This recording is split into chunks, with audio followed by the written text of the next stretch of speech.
एका दाट जंगलाच्या काठावर एक चलाख कोल्हा राहत होता. तो रोज जंगलात फिरत असे, नवीन काही मिळेल का पाहत असे. एके दिवशी कोल्ह्याला खूप भूक लागली. तो इकडे तिकडे शोधत होता, पण त्याला काही खायला मिळत नव्हतं. थोड्या वेळाने तो एका द्राक्षवेलीजवळ पोहोचला.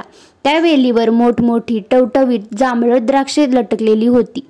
कोल्ह्याच्या तोंडाला पाणी सुटलं. अरे वा, ही द्राक्ष तर खूप स्वादिष्ट दिसतात, कोल्हा म्हणाला. तो उड्या मारायला लागला, पण द्राक्ष उंच लटकलेली होती. त्याने पुन्हा उंच उडी मारली, तरीही द्राक्ष त्याच्या तोंडापर्यंत आली नाहीत. कोल्हा थकला, पण हार मानली नाही. तो आणखी जोरात उड्या मारू लागला. बराच वेळ प्रयत्न करूनही द्राक्ष हातात येईना. शेवटी तो थकला, निराश झाला आणि म्हणाला, ही द्राक्ष आंबट असणार, अशी आंबट द्राक्ष नकोत. हे बोलून तो तिथून निघून गेला. नीती: ज्याला मिळवता येत नाही त्याला वाईट म्हणू नये. प्रयत्न पुरे असतील तर स्वतःची चूक मान्य करावी.